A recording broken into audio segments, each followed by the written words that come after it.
Assalamualaikum warahmatullahi wabarakatuh.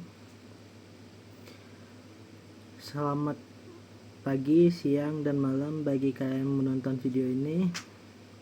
Dalam video kali ini saya akan mengerjakan tugas tentang UNCLOS Maritim dan Airspace, yang mana tugas ini merupakan tugas mata pelajaran Hukum Laut Internasional.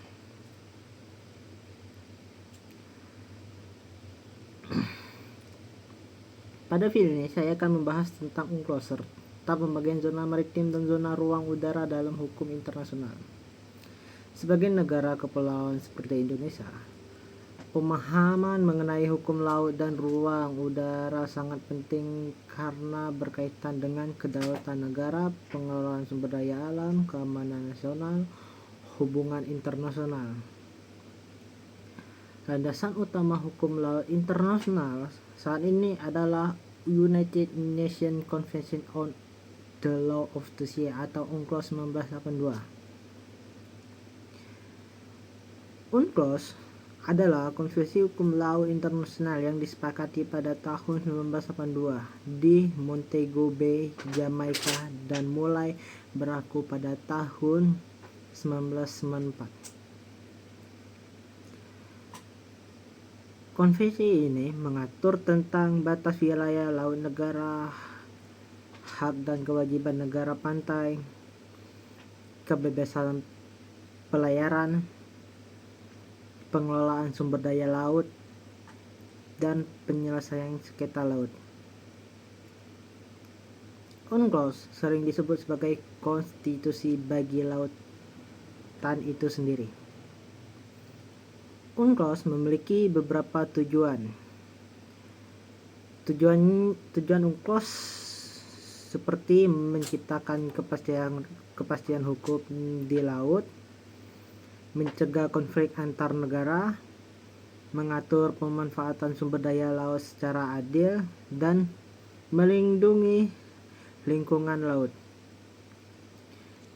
Bagi Indonesia, UNCLOS sangat penting karena memperkuat konsep negara kepulauannya atau archipelagic status. Selanjutnya yaitu materi tentang maritime zone atau zona maritim menurut UNCLOS. UNCLOS membagi laut menjadi beberapa zona dengan status hukum yang berbeda. Satu yaitu perairan pedalaman atau internal water. Adalah perairan di sisi dalam garis pangkal, seperti contohnya teluk, sungai, pelabuhan, danau, dan lain-lainnya.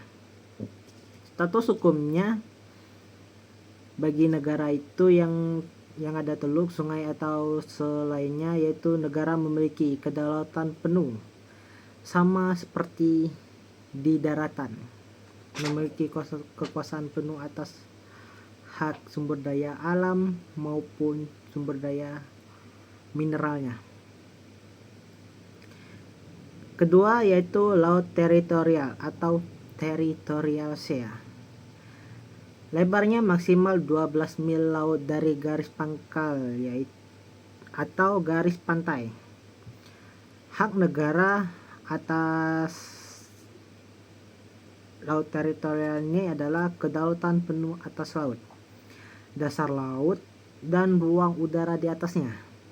Namun, ada hak kapal asing untuk melakukan incursion passage atau lintas damai.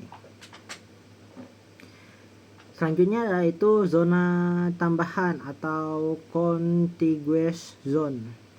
Lebarnya maksimal 24 mil laut dari garis pangkal atau pantai suatu negara. Di zona ini, negara tidak memiliki kedaulatan penuh, tetapi negara boleh melakukan pengawasan untuk mencegah pelanggaran seperti melakukan bea cukai, imigrasi, fiskal, atau karantina terhadap kapal-kapal yang masuk ke dalam 12,4 mil laut dari garis pangkal.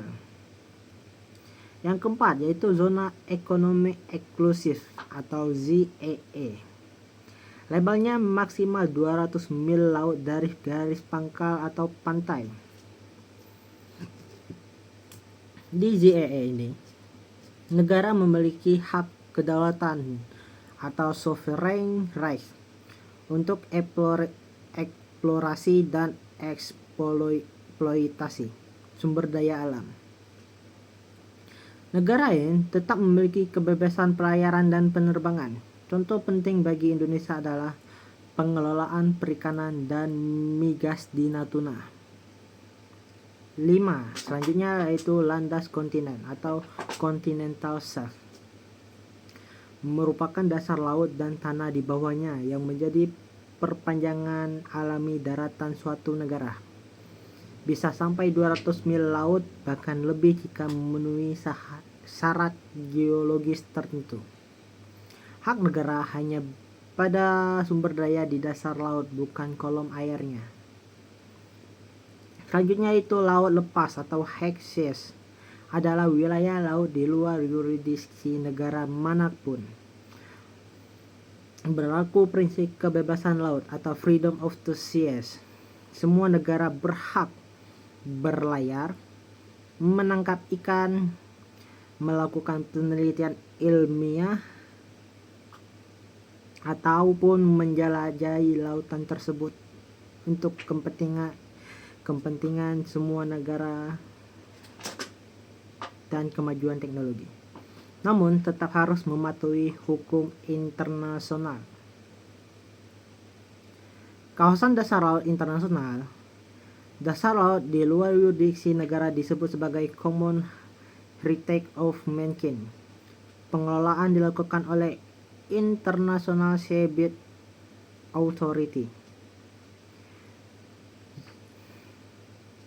Zona ruang udara berbeda dengan laut. Hukum ruang udara diatur dalam Chicago Convention.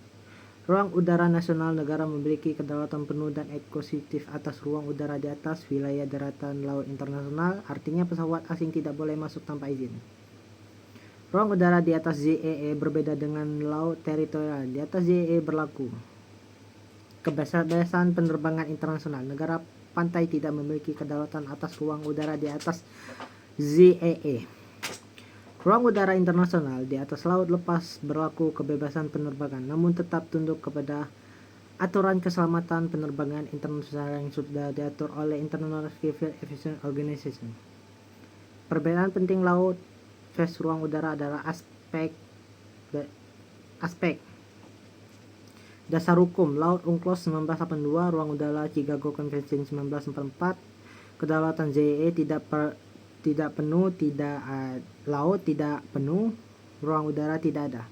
Kebebasan internasional ada di laut lepas, ruang udara ada di ruang udara internasional. Negara kepulauan di laut secara laut diakui, secara ruang udara tidak mengubah prinsip kedaulatan negara. Relevansi bagi Indonesia. Sebagai negara kepulauan terbesar di dunia, Indonesia memiliki garis pantai sangat panjang, kaya akan sumber daya laut strategis dalam jalur pelayaran internasional. UNCLOS mengakui konsep air pelagic status yang sangat menguntungkan Indonesia karena menyatukan laut antar pulau sebagai suatu kesatuan wilayah.